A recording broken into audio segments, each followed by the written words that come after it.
Hey everybody, my name's Edward and welcome back to the Warnick Family Farm. Thanks for joining us today. Well, this is day 26 of our farmhouse build and some exciting stuff has happened.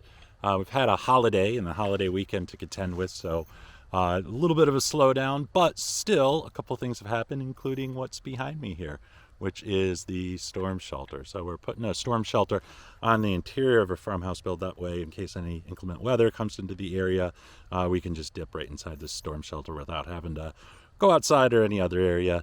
It also serve as, kind of extra storage closet type space. So we'll go ahead and take a look at that and show you around. So a quick look-see here of the storm shelter.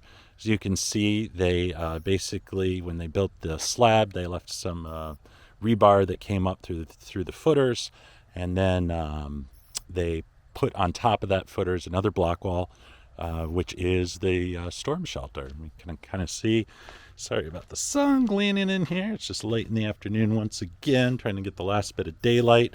But as you can see, this is the it's a steel door frame, and we've got a steel door that's ordered for this as well.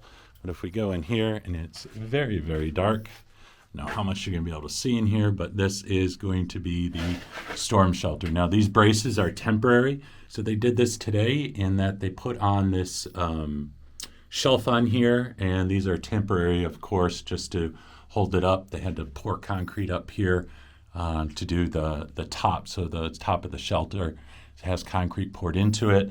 These are full block walls, and then inside the block walls are more concrete poured into it. So the other day I came out here, filmed a little short that you may have seen of the shelter being built, and when you kind of knocked on here, it sounded hollow. Well, now it's full of concrete from top to bottom. So it should be a pretty secure area.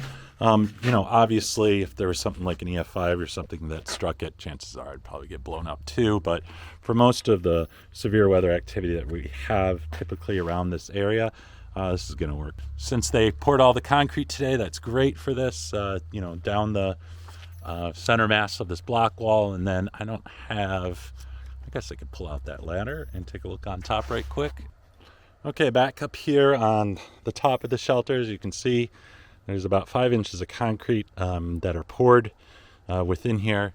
There's a knockout there for HVAC, so a little bit of ventilation, and also a knockout there on the top for power, so we can get a light in the top of the shelter that comes through. But all these are just this wood up here, believe is going to be temporary. I'm not sure. Maybe they'll leave this up here so they can frame around it correctly. But yeah, pretty freaking sweet. So this is the steel door that's going to be put on top of the shelter. We've got the door hardware set here, and that's going to go within that steel frame. There's a couple lock sets on here as well. Make sure that the whole thing will be secured into place. So that's really exciting.